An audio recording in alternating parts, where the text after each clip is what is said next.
Bismillahirrahmanirrahim. Alhamdulillahillazi an'amana bi ni'matil iman wal islam wa nusalli wa nusallimu ala khairil anam sayyidina Muhammad wa ala alihi washabbihi ajma'in amma ba'du. Azabi semua, ada satu kisah menarik ketika ulama berbeda pendapat. Dalam suatu muktamar, Syekh bin Baz, mufti Saudi, rujukan utama kaum Wahabi dalam fikih, menghampiri Samahatul si Syekh Ahmad Kuftar, mufti Suriah, Musyrif an Tariqah Naqsabandi. Beliau menanyakan, wahai Syekh Ahmad, saya mendengar dua kabar bertentangan tentang Anda. Kabar pertama mengatakan bahwa Anda seorang sufi, dan kabar kedua mengatakan Anda seorang salafi. Saya ingin mendengar dari Anda sendiri, kabar manakah yang benar? Azabi semua, lalu Syekh Kuftar menjawab, wahai Syekh, kedua kabar itu benar adanya. Saya seorang sufi. Sufi maksudnya tasawuf. Ya. Bagi saya adalah jalan mengenal Allah. Ilmu yang mempelajari bagaimana saya beribadah kepada Allah. Seolah-olah saya melihatnya. Dan kalau saya tidak bisa melihatnya, saya merasa dilihat olehnya. Atau yang lebih dikenal dengan ihsan. Terserah orang mau menamakan apa, tasawuf, tazkiyah, atau apapun itu. Yang penting ilmu yang saya sebutkan tadi. Dan saya adalah seorang salafi. Jika salafi yang dimaksud adalah kembali ke Al-Quran dan As-Sunnah, maka ilmu yang saya pelajari bersumber dari keduanya. Bahkan ilmu tasawuf itu sendiri. Jika ada dalam ilmu apapun, bahkan ilmu tasawuf sekalipun, yang bid'ah dan bertentangan dengan Al-Quran dan As-Sunnah, maka saya sendiri akan membantu Anda memeranginya. Sabi semua dimuliakan Allah Subhanahu wa Ta'ala. Mendengar penjelasan Syekh Ahmad, Syekh bin Baz pun dengan setengah bercanda menjawab, berarti saya juga seorang sufi dong. Seandainya semua masyayikh sufi seperti Anda. Lalu Syekh bin Baz langsung memeluk Syekh Ahmad. Nah, azabi semua dimuliakan Allah, Syekh Abdul Hasan An-Nadwi, ulama besar India, yang mendengar perbincangan kedua mufti ini, datang sambil menangis gembira dan langsung merangkul Syekh Kuftar dan Syekh bin Baz. Lalu berkata, sudah lama saya ingin melihat dua madrasah keilmuan dunia Islam bisa seperti ini. Azabi semua dimuliakan Allah, ini harus dijadikan teladan dan contoh untuk kita semua. Ya. Begitulah kalau kita menghadapi perbedaan dengan cinta. Di sana kita bisa melihat kebenaran. Bahkan kadang-kadang perbedaan yang ada hanyalah perbedaan penggunaan kalimat. Katakanlah betul-betul beda, tapi cinta bisa membuat kita memahami perbedaan.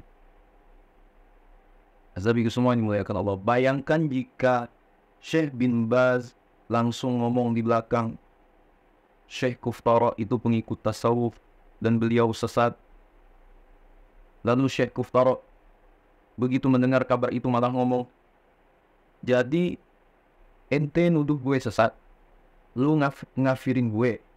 Atau Syekh An-Nadwi manas-manasin mereka berdua setelah mereka berangkulan. Sabi semua ini muliakan Allah. Tapi ya itulah bedanya ulama dengan kita.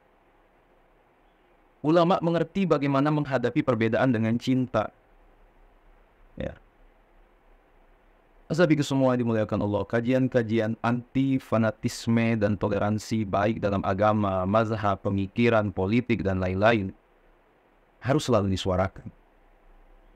Sikap dan pemikiran yang fanatik lagi intoleran harus terus dikawal dan diredam agar tak menjadi aib tersendiri bagi ajaran Islam yang rahmatan lil alamin. Azabi semua dimuliakan Allah. Itu dalam Kamus Besar Bahasa Indonesia, itu KBBI. Kata fanatik berarti kepercayaan atau keyakinan yang kuat terhadap ajaran politik, agama, dan lain-lain. Itu artinya sikap fanatik sebenarnya baik. Ya. Karena apa yang salah bila hanya meyakini dan mempercayai sesuatu dengan kuat. Ya. Bukankah Islam sendiri melarang keras para pemeluknya untuk murtad? Ya, auzubillah. Jelas jawabannya benar demikian. Tetapi yang membuatnya tidak baik, yaitu ketika sikap atau fanatisme diekspresikan secara berlebihan. Jadi, kata fanatisme saat ini nyaris kehilangan maknanya. Bahkan semakin kabur apakah fanatisme adalah ekspresi kecintaan atau kebencian.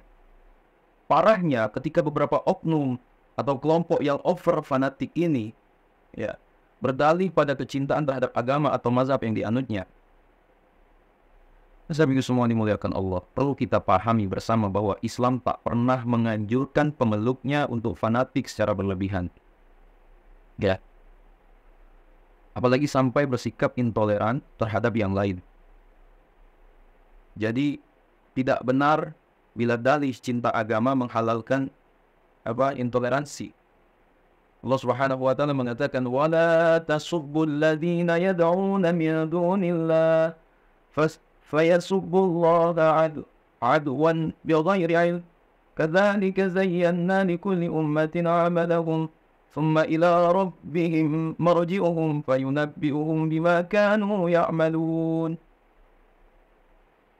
Dan janganlah kamu memaki sesembahan yang mereka sembah selain Allah, karena mereka nanti akan memaki Allah dengan melampaui batas tanpa dasar pengetahuan. Demikianlah kami jadikan setiap umat menganggap baik pekerjaan mereka, kemudian kepada Tuhan tempat mereka kembali. Lalu Dia akan memberitahukan kepada mereka apa yang telah mereka kerjakan. Dalam Quran Surah Al-An'am ayat 108. Sahabat semua dimuliakan Allah, penggalan pertama ayat pada ayat tersebut. Dan janganlah kamu memaki sesembahan yang mereka sembah selain Allah, karena mereka nanti akan memaki Allah dengan melampaui batas tanpa dasar pengetahuan. Mengajarkan kepada kita umat Islam untuk bersikap toleransi serta bijaksana menyikapi keragaman yang ada. Ya, bahkan dalam hal keyakinan, artinya kebenaran tetaplah akan menjadi sebuah kebenaran.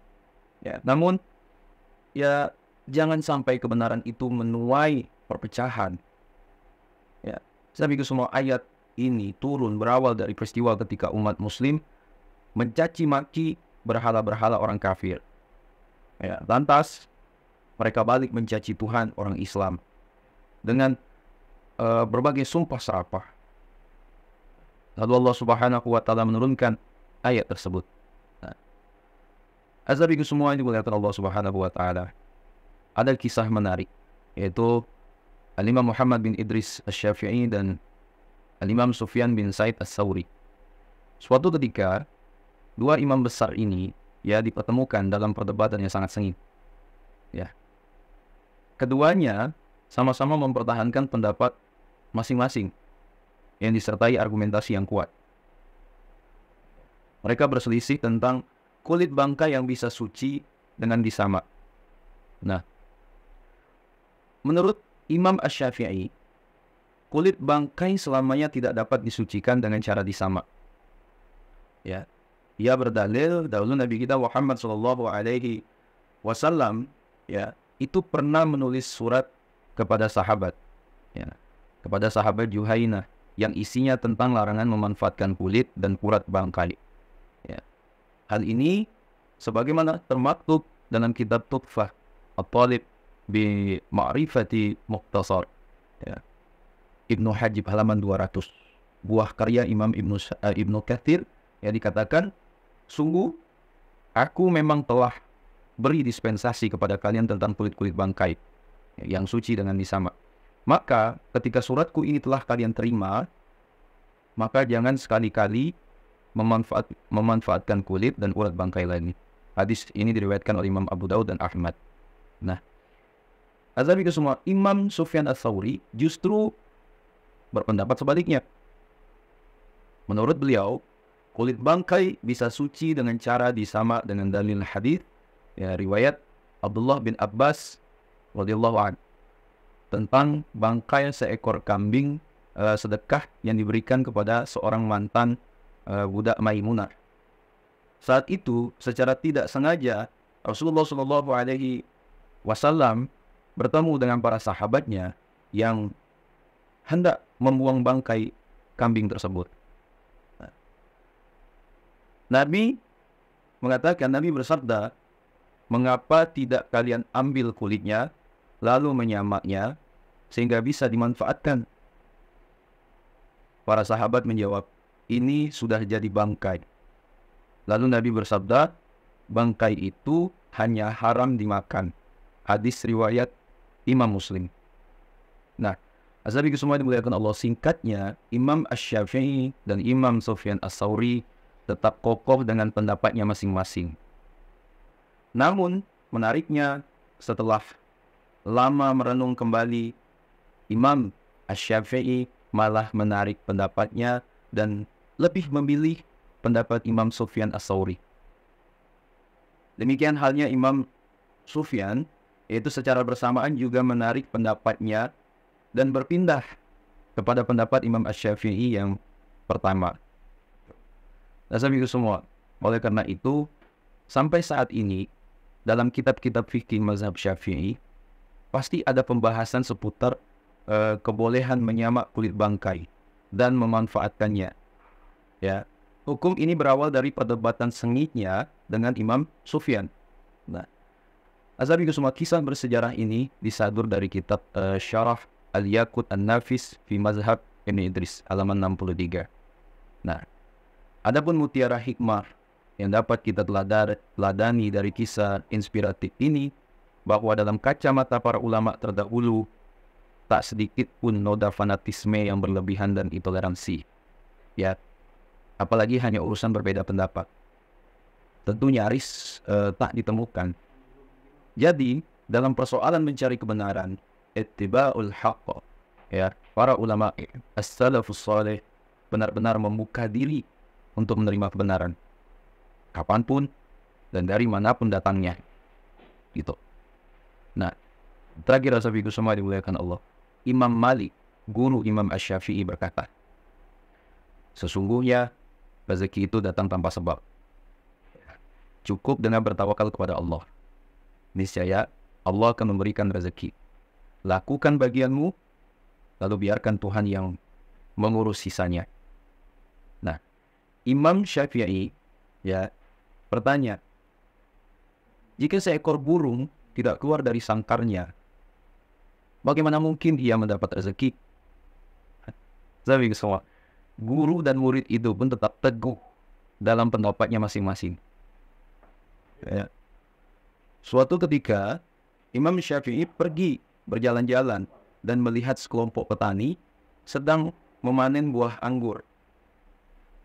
Beliau juga membantu mereka. Tuh. Nah, setelah pekerjaannya selesai, Imam Syafi'i menerima imbalan ya, berupa beberapa ikat anggur. Ya, Imam Syafi'i senang bukan main ya, karena mendapat anggur gitu. Tapi karena hadiah itu menguatkan pendapatnya. Nah, Imam Asy-Syafi'i akhirnya bergegas menemui gurunya Imam Malik sambil meletakkan semua anggur yang didapatnya. Beliau menceritakan dan sedikit mengeraskan kalimatnya. Jika saya tidak keluar dari gubuk ya dan melakukan sesuatu, membantu memanen, tentu anggur tidak akan pernah sampai ke tangan saya. Sahabat semua dimuliakan Allah Subhanahu wa taala, mendengar perkataan Imam Syafi'i, gurunya Imam Malik tersenyum sambil mengambil anggur dan mencicipinya. Kemudian Imam Malik berkata dengan lembut, hari ini saya tidak keluar, hanya mengambil pekerjaan sebagai guru, dan sedikit berpikir alangkah baiknya jika di hari yang panas ini saya bisa menikmati anggur. Ya, tiba-tiba engkau datang membawakanku beberapa buah anggur segar. Bukankah ini juga bagian dari rezeki yang datang tanpa alasan? Cukup dengan tawakal kepada Allah, pasti Allah akan memberikan rezeki. Lakukan bagianmu, lalu biarkan Allah yang mengurus sisanya. Tapi semua yang dimuliakan Allah Subhanahu wa taala. Akhirnya guru dan murid itu saling tertawa. Begitulah cara para ulama ketika melihat perbedaan. Ya, bukan dengan menyalahkan orang lain, ya, dan hanya membenarkan pendapat mereka, ya tidak seperti itu. Tapi semua yang dimuliakan Allah. Semoga ya bisa menjadi pelajaran bagi kita semua. Tapi semua yang dimuliakan Allah, mungkin itu dapat disampaikan. Sekiranya video ini bermanfaat, jangan lupa share pada orang yang kita cintai. Dan jangan lupa share ke media sosial kalian yang lainnya agar jauh lebih bermanfaat. Wallahualam. Assalamualaikum warahmatullahi wabarakatuh.